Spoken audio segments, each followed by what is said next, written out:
రేపు జరగబోయేటువంటి 2024 ఎన్నికల కురుక్షేత్రంలో తన అర్జునుడిని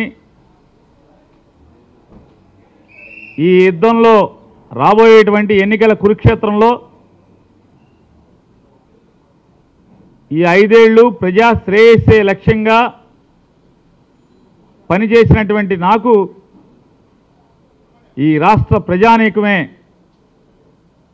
ఈ జగన్మోహన్ రెడ్డి గారి ప్రభుత్వం వల్ల ఏ గడపలో అయితే ఏ కుటుంబానికైతే మేలు జరిగిందో మేలు జరిగినటువంటి ప్రతి కుటుంబం అలాగే వైఎస్ఆర్ కాంగ్రెస్ పార్టీ ప్రతి కార్యకర్త శ్రీకృష్ణుడిలా తనకు అండగా ఉండి నడిపించమని రేపు జరిగేటువంటి కురుక్షేత్రంలో కౌరవుల్లాగా కుట్రలతో కుతంత్రాలతో ప్రజల మనసులను గెలవటం కంటే కూడా ఓట్లు పోగేసుకుని కూటమి ద్వారా కౌరవ సైన్యంలాగా మందిగా వస్తున్న వారిని మట్టి కరిపించటానికి నాకు అండగా ఉండండి శ్రీకృష్ణులాగా అని చెప్పని ఆయన మాట్లాడుతుంటే ఆయన ప్రజల్ని వేడుకుంటూ ప్రజల్ని అడుగుతూ ఉంటే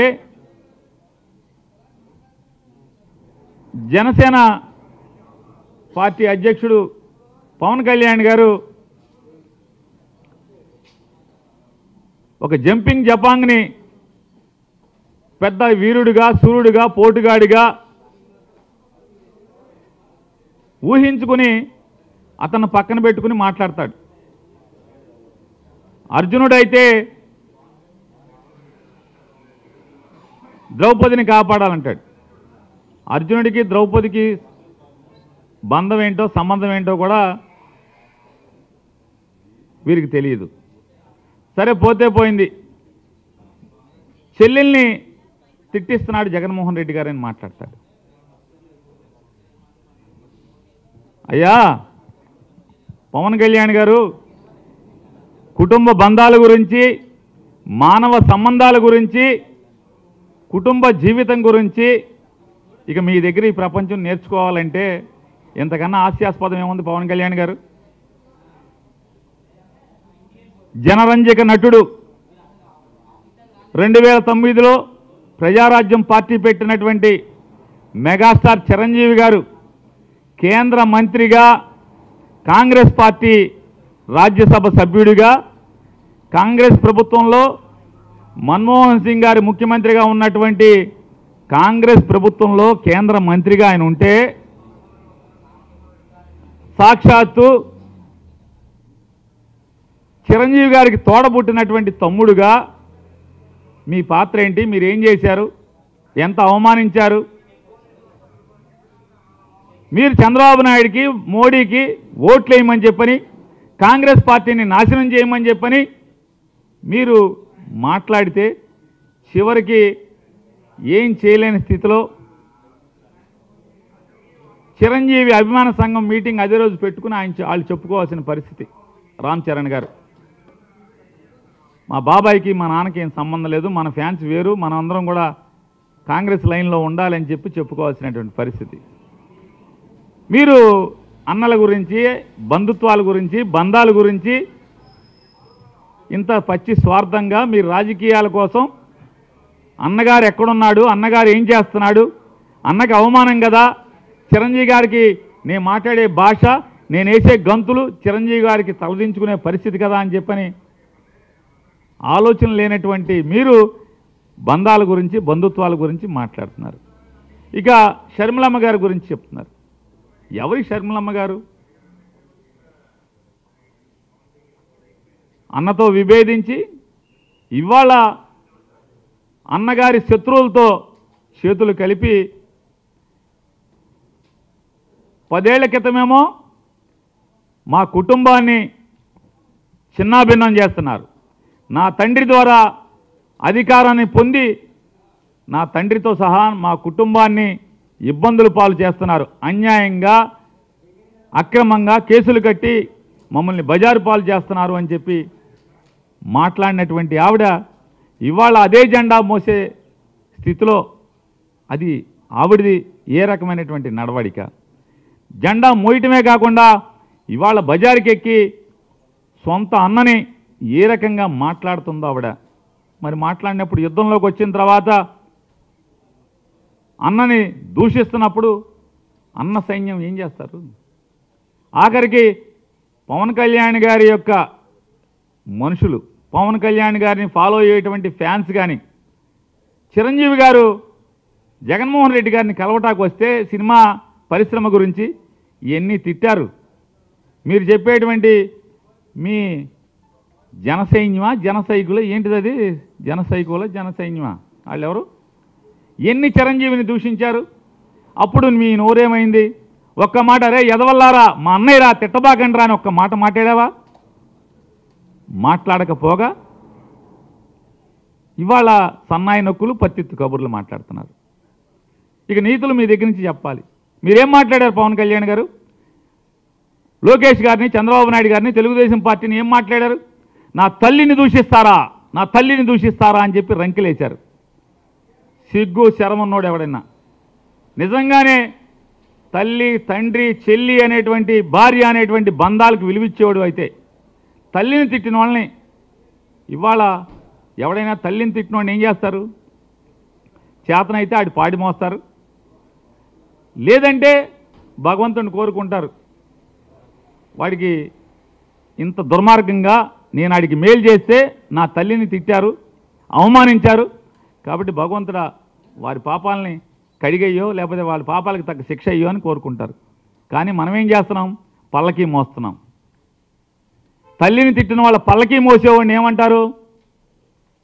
లేదా నువ్వు ముఖ్యమంత్రి అవ్వాలి, నువ్వు ముఖ్యమంత్రి అవ్వాలి, మా ప్రాణం పెడతాము, మేము చచ్చిపోతాము అని చెప్పని ఏ రంగం వేస్తున్నటువంటి మీ వాళ్ళందరినీ కూడా అరే మనకి సీన్ లేదురా, మనం పల్లకీ మోయటమేరా, మనం ముఖ్యమంత్రి అవ్వలేము, నేను ఎమ్మెల్యేని అవ్వలేను, మీరు ఆగండి అని చెప్పని ఇట్లాంటి స్థైర్యాన్ని చంపే మాటలు మాట్లాడేవాడిని ఏమంటారు భారతంలో?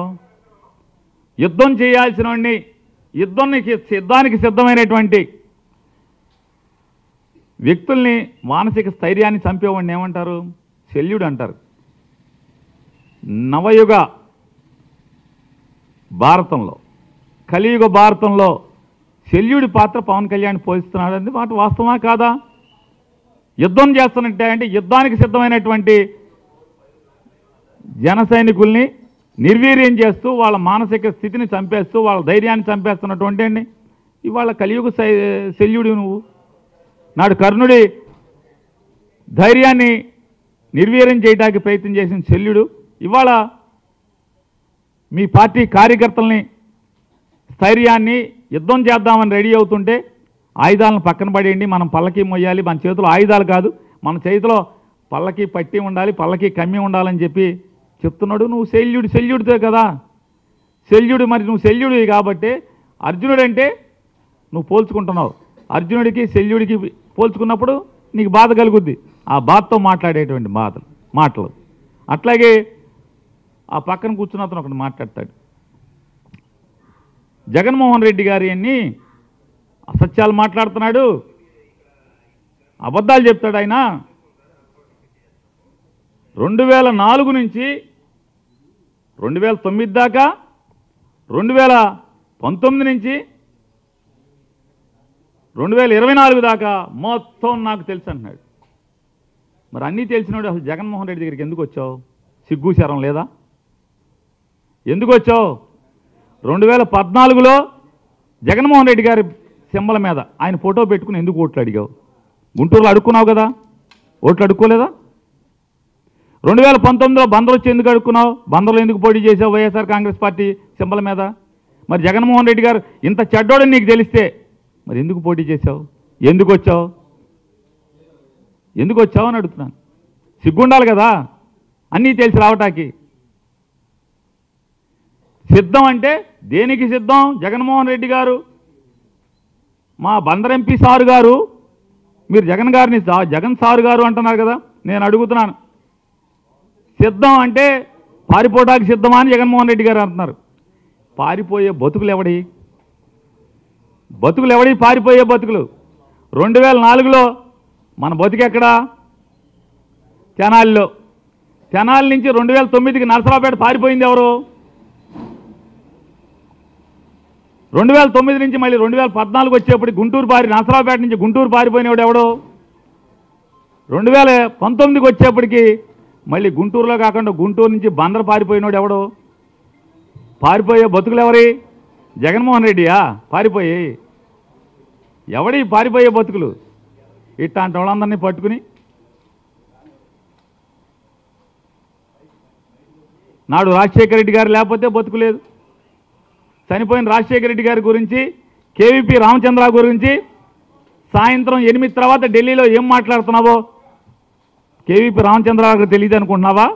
ఎంత అసహ్యంగా జుగుప్సాకరంగా జగన్మోహన్ రెడ్డి గారి గురించి ఇవన్నీ మాట్లాడుతున్నావో ఎవరికి తెలియదు అనుకుంటావా? పవన్ కళ్యాణ్ గురించి ఏం మాట్లాడావో తెలీదా? 2023 జనవరి ఫిబ్రవరి మాసాల్లో చంద్రబాబు దగ్గరికి కౌరు చేస్తే చంద్రబాబు ఇది మన స్కూల్ కాదురా బాబు, ఇది చాలా డేంజర్ కేసు, ఇది మనకొద్దు, పవన్ కళ్యాణ్కి తోసేయండి అని చెప్తే పవన్ కళ్యాణ్ గారి దగ్గరికి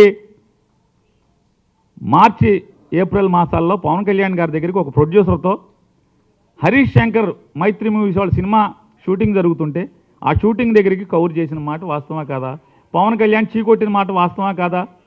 తర్వాత చిరంజీవి గారి కాళ్ళు పట్టుకుని చిరంజీవి గారితో ఫోన్ చేసి పవన్ కళ్యాణ్కి జూన్ జూలై మాసంలో పవన్ కళ్యాణ్ గారి దగ్గరికి వెళ్ళిన మాట వాస్తవం కాదా? వెళ్ళి ఆ రోజు మాట్లాడుకోవడమే కాకుండా ఆఖరికి 2004-9 నుంచి 9 మధ్యలో ఇవాళ డయాస్ మీద పవన్ కళ్యాణ్ గారి పక్కన కూర్చున్నటువంటి నాదెండ్ల మనోహర్ గారు ఎంత కాల్చుకు తిన్నావు, ఎంత ఏడిపించావు, నాదెండ్ల మనోహర్ని ఎంత బజార్కి ఇచ్చి రచ్చ చేస్తే ఈ రోజుకి నాదెండ్ల మనోహర్ గారు నిజంగా నువ్వు కాళ్ళు పట్టుకుంటే కదా ఆయన కరిగింది. చిరంజీవి గారు నాదెండ్ల మనోహర్ గారికి ఫోన్ చేసి ఇట్లా బాలసౌర్ వస్తాడు, బాలసౌర్ని క్షమించేయమని చెప్తే కదా బాలసౌర్ని నాదెండ్ల మనోహర్ క్షమించగట్టే కదా.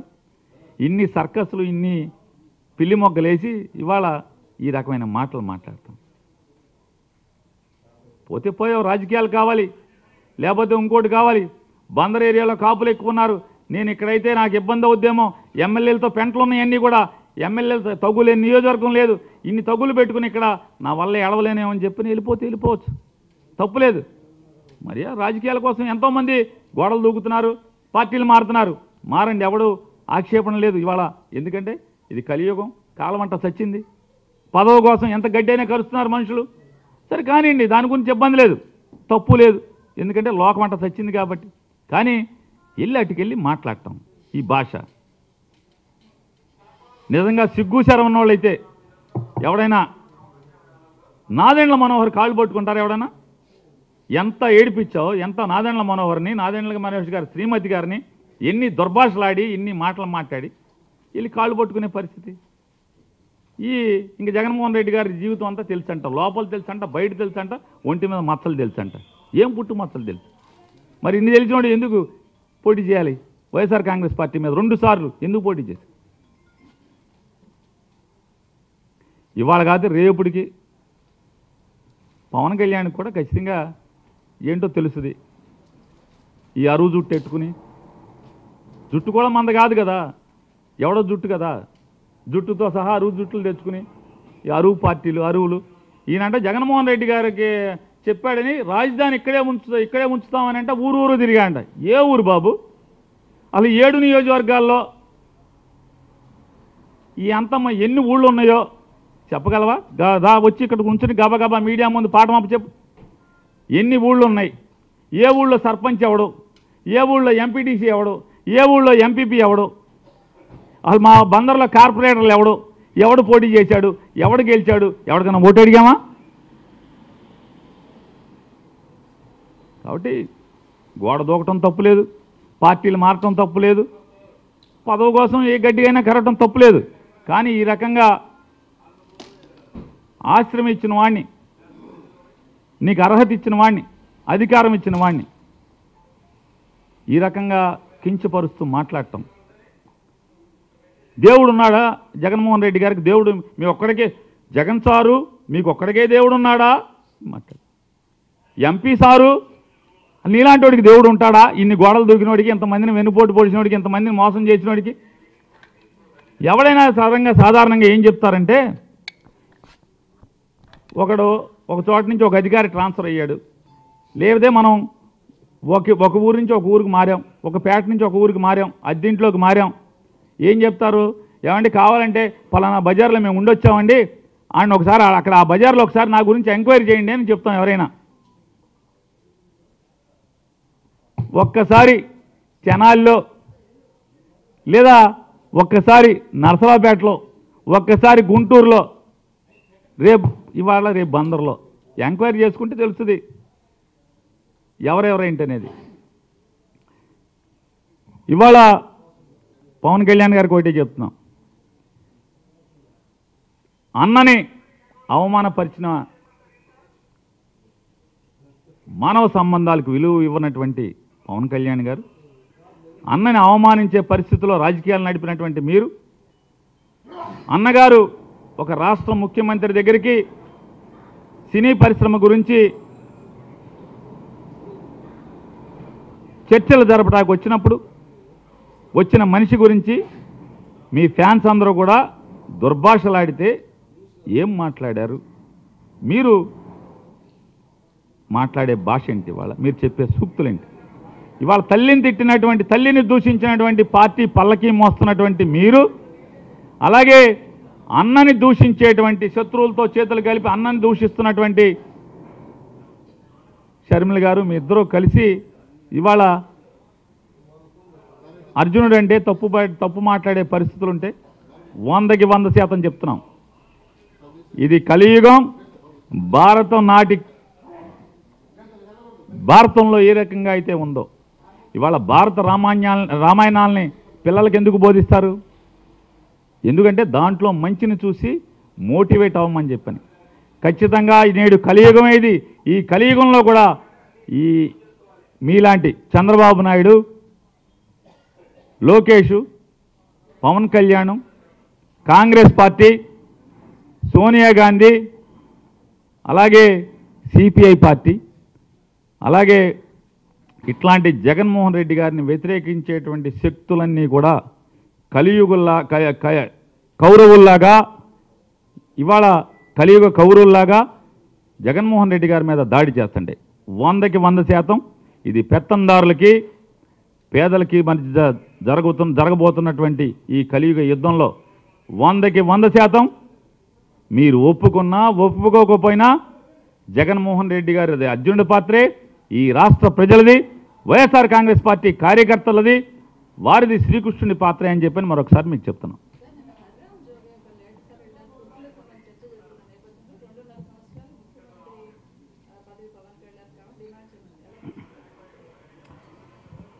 ఇప్పుడు నేను చూసేదే ఉంటుందండి, హరిరామ్ జోగి గారు తిప్పలు పడతా ఉన్నాడు, కాపులను మోసం చేయొద్దు పవన్ కళ్యాణ్ గారు, కాపులు అమాయకులు, కాపులు మోసం చేయొద్దు అని ఆయన తిప్పలు పడుతున్నాడు. అది ఆయన గోల, మా వైఎస్ఆర్ కాంగ్రెస్ పార్టీకి సంబంధించిన గోల కాదు.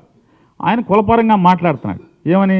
నువ్వు కాపుల్ని పోగేసి చంద్రబాబుకి తాకట్టు పెట్టద్దు, చంద్రబాబు పల్లకి మోయించద్దు, గెలుస్తామో ఓడతామో మన కులానికి కూడా, కమ్మారికి రెడ్లకి ఎట్టయితే ముఖ్యమంత్రి చేశారో మన కులానికి కూడా ముఖ్యమంత్రి ఉండాలి అని చెప్పని అతను ఆకాంక్షిస్తున్నట్టున్నాడు.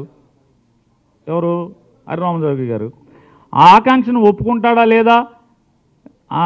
లేదు, నాకు పల్లకి మోయటమే నాకు అలవాటైన వ్యవహారం, నా కుర్చీలో కూర్చునేటువంటి అర్హత ఆకాంక్షలు లేవు అని చెప్తాడా? వాళ్ళిద్దరూ చూసుకోవాల్సిన అంశం. ఇందులో మీరు నేను మాట్లాడటానికి ఏముంటుంది?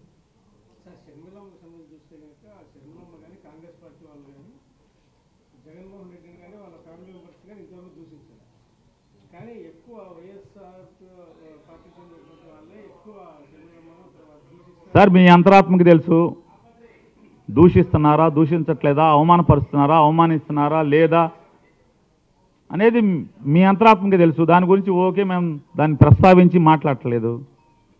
ఒక రాజకీయ పార్టీగా జెండా మోసేటువంటి, అభిమానించేటువంటి ఏ కార్యకర్త అయినా పార్టీని తోలనాడితే, పార్టీని విమర్శిస్తే, పార్టీని ద్వేషిస్తే ఖచ్చితంగా దానికి లీడర్ చెప్పాల్సిన అవసరం లేదు. లీడర్ ఆగమన్నా ఆగరు ఎవరు కూడా. వారు జరిపేది యుద్ధం వారు చేస్తుంటారు. కాబట్టి దాని గురించి మీరు చెప్పేటువంటి అంటే మీకు తెలిసి కూడా ఎవరు దూషించలేదు, కాంగ్రెస్ పార్టీ దూషించలేదు, ఇవన్నీ కూడా మీరు అడిగేది కూడా అసత్యమైన ప్రశ్నే. మీకు కావాలంటే ఇప్పుడు టైం లేదు, టైం ఇస్తే మీ పేరు చెప్పట్లా. ఎందుకంటే విలేకరుల మధ్య మా పేరు చెబుతాం ఎందుకయ్యా, పైనుంచి మా ఓనర్లు తిడుతున్నారని చెప్తున్నారు. మీ పేరు చెప్పట్లా, మీకు ఇస్తాను. కాంగ్రెస్ పార్టీ గడిచిన 4 సంవత్సరాలుగా కాదు, జగన్మోహన్ రెడ్డి గారు అపోజిషన్లో ఉన్నప్పుడు కూడా, పోనీ ముఖ్యమంత్రిగా ఉన్నారంటే పోనీ దూషించారంటే అర్థం ఉంది. జగన్మోహన్ రెడ్డి గారు ప్రతిపక్ష నాయకుడిగా ఉండగా కూడా కాంగ్రెస్ పార్టీ ఏ రకంగా దూషించిందో, కాంగ్రెస్ పార్టీ నాయకులు అని చెప్పుకుంటున్న వాళ్ళు జగన్మోహన్ రెడ్డి గారి మీద ఎంత దూషిస్తూ ద్వేషంతో మాట్లాడారో ప్రతిదీ మీకు వీడియోల పరంగా ఇస్తాం. అదే దూషణే చెప్తున్నా, ఆరోపణగా దూషించదే. ఆరోపణ అంటే ఏంటండి? జరుగుతున్నటువంటి రాజకీయ నిర్ణయాలు, తీసుకున్న రాజకీయ నిర్ణయాలు, ప్రజల పక్షాన మాట్లాడేటువంటి భరోసా మాటల్లో తప్పులుంటే ప్రశ్నించు, కానీ దూషిస్తమే, వ్యక్తిగత విమర్శలే. మీకు కావాలంటే ఇస్తానని చెప్తున్నాను. ఇప్పుడు యుద్ధంలో సరే యుద్ధం ఇది కలియుగం అని, ఎన్నికల రణరంగం ఇది. ఎన్నికల్లో కత్తులు పెట్టి పొడుచుకోరు కానీ మాటలతో పొడుచుకుంటారు. మాటలతో పొడుచుకునేది మీకు తెలుసు. ఆ మాటలతో పొడుచుకునేవన్నీ కూడా చిత్రీకరించేది మీరే. వెనకటికి సినిమాల్లో, మన పాత సినిమాల్లో బాణం వేస్తే బాణం అట్ట ఆకాశంలో వచ్చేదంతా చూపించినట్టుగా చూపించేది మీరే. అవతలకు మాటలు గుచ్చుకున్నప్పుడు యువతల మాట వేస్తే మాట వేస్తారు, వేయకుండా ఎట్లా ఉంటారు? జరుగుతుంది కదా, జరుగుతుంది. ఏం మాట్లాడుతున్నాడు ఇప్పుడు? మీరు అన్ని అసలు కాంగ్రెస్ పార్టీ చాలా పద్ధతి గల పార్టీ. వాళ్ళు చాలామంది ప్రవచనాలు చెప్పినట్టు, స్వామీజీలు ప్రవచనాలు చెప్పినట్టు, లేకపోతే మసీదుల్లో గురువులు చెప్పినట్టు, లేకపోతే చర్చిల్లో బిషప్ గారు చెప్పినట్టు ప్రవచనాలే మాత్రమే మాట్లాడతారు కాంగ్రెస్ పార్టీ అంటే అని మాట్లాడుతున్నారు మీరు. మీకు ఇస్తానన్న క్యారెక్టర్ని అసాసినేట్ చేస్తూ, వ్యక్తిత్వ హననాన్ని చేస్తూ వారు మాట్లాడినటువంటి, పోనీ ముఖ్యమంత్రిగా ఉన్నప్పుడు మాట్లాడారంటే ద్వేషంతో మాట్లాడారు అనుకుందాం. రాజకీయాన్ని తట్టుకోలేక జగన్మోహన్ రెడ్డి గారు జనాన్ని గుండెల్లో ఉన్న స్థానాన్ని చూసి తట్టుకోలేక తిట్టారంటే అర్థం ఉంది. ప్రతిపక్ష నాయకుడిగా ఉండగా కూడా తోలనాటినటువంటి విమర్శించినటువంటి కాబట్టి వీడియోలు ఇస్తాను మీకు. ఇకపోతే చంద్రబాబు నాయుడు గారు పాపం నిన్న ఆయన మాట్లాడతాడు. మచిలీపట్నంలో ఒక పేరుని నాని ఉన్నాడు. ఆ పేరుని నాని ఓట్లలో అందరికీ వడ్డిస్తున్నాడు. వడ్డించి సర్వర్గా ఆయన మారిపోయాడు. జగన్మోహన్ రెడ్డి గారి ప్రభుత్వం మిమ్మల్ని అందరినీ కూడా ఓట్లలో సర్వర్లు చేస్తాం అని చెప్తున్నారు. నేను ముఖ్యమంత్రి అయితే మేమందరికీ ఐటీ ఉద్యోగాలు ఇస్తానని మాట్లాడుతున్నాడు. అంటే వయసు మీద పడిపోయి మతి చెడించిందా చంద్రబాబు నాయుడికి? మైండ్ ఏమైనా చెడిందా? ఒకసారి డాక్టర్లు చూపించుకోవాల్సిన పరిస్థితి. పేరుని నాని అనేవాడు ఎమ్మెల్యే ఉద్యోగం చేస్తూ ఎమ్మెల్యేగా తన పార్టీ అంటే తన కోసం అహర్నిశలు కష్టపడుతున్నటువంటి వైఎస్ఆర్ కాంగ్రెస్ పార్టీ కుటుంబ సభ్యులందరినీ కూడా ఒక సభకు తీసుకెళ్తూ, మా నాయకుడు ప్రసంగించే సభకు తీసుకెళ్తూ వారికి భోజనం పెట్టేటువంటి కార్యక్రమం. వారికి గబాలన ఒక్కసారి ఒక హోటల్లోకి వెళ్ళి 130 మంది ఒకసారి మేము 4 బస్సుల్లో వెళ్ళి కూర్చుంటే నాతో పాటు ఉన్నటువంటి వాళ్ళ గబాలన సర్వర్లు ఎక్కడ ఉంటారు హోటల్లో? దాన్ని కార్యకర్తల్లో మమేకమై కార్యకర్తలకు భోజనం పెడతాం. మీ దృష్టిలో నేను సర్వర్ ఉద్యోగం అంటే మీకు కార్యకర్తలంటే అంత విలువ ఉంది మీకు. తెలుగుదేశం పార్టీలో చంద్రబాబు నాయుడు దృష్టిలో కార్యకర్తలకు అన్నం పెడతామంటే సర్వర్ కింద. అంటే సర్వర్ అంటే ఎంత పెత్తందారి మనస్తత్వం అంటే మీరు చౌదరి గారు అని చెప్పి, మీరు కమ్మారని చెప్పని, మీరు బాగా ఎన్టీ రామారావు గారు అల్లుడని చెప్పి, ఖర్జూర నాయుడు కొడుకు అని చెప్పి మీ పెత్తందారి మనస్తత్వం. సర్వర్లు అంటే చిన్నోళ్ళ? సర్వర్లు ఓట్లు కావాలి, మాట మాడితే సర్వర్లు. సర్వర్లు వ్యక్తిత్వం లేదా? సర్వర్లు మనుషులు కాదా?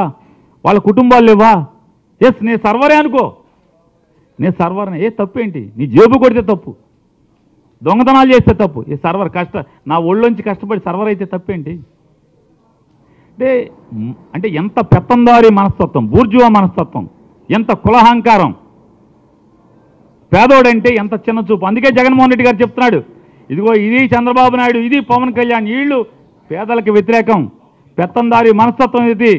అందుకే పెత్తందారులతో మన పోరాటం, పేదలకు అండగా పెత్తందారులకి వ్యతిరేకంగా మన పోరాటం అని చెప్పాడు. చూడు ఎంత చిన్న చూపో చంద్రబాబు నాయుడికి. సర్వర్లు అంటే సాఫ్ట్వేర్ ఉద్యోగం అయితే ఆడు చేసేదేంటి? అక్కడికి వెళ్ళి సాఫ్ట్వేర్ ఉద్యోగంలో చేసేదేంటి? కొడి చాకరీ కాదా, వెట్టి చాకరీ కాదా సాఫ్ట్వేర్ ఉద్యోగం చేసేది? పని గంటలు ఉంటాయా? అర్ధరాత్రి అపరాత్రి తెల్లవారులు ఎప్పుడు పడితే అప్పుడు పని చేయించుకోరా? అక్కడ ఏమన్నా ఓనర్ ఏంటి? ఏమన్నా అక్కడ జీతానికే కదా పని చేసేది. సర్వర్ ఇక్కడ జీతానికే పని చేస్తున్నాడు. సర్వర్ అయితే తప్పేంటి? అంటే ఇది చంద్రబాబు నాయుడు యొక్క భూస్వామ్య పెత్తందారి మనస్తత్వం. అంటే ఎంత చిన్న చూపు. చిన్న ఉద్యోగస్తులంటే అంటే ఒక సర్వర్లు అంటే చిన్న చిన్న వర్కర్లు అంటే వీళ్ళకి చిన్న చూపు. కాబట్టి ఇట్లాంటి మనస్తత్వం ఉన్నటువంటి అయ్యా కార్యకర్తలారా, చంద్రబాబు నాయుడు మనసులో కార్యకర్తలకు ఏపాటి విలువ ఉంది, అట్లాగే ఈ సమాజంలోని చిన్న చిన్న జీవితాలు అనుభవిస్తున్నటువంటి వారికి ఎంత విలువ ఉందో ఒక్కసారి చూసి రేపు 24 జరుగుతున్నటువంటి ఎన్నికల కురుక్షేత్రంలో కాల్చి వాత పెట్టి ఇట్లాంటి పెత్తందారి మనస్తత్వంలోని కుర్చీలో కూర్చొనివద్దని మనస్ఫూర్తిగా మేము కోరుకుంటున్నాం.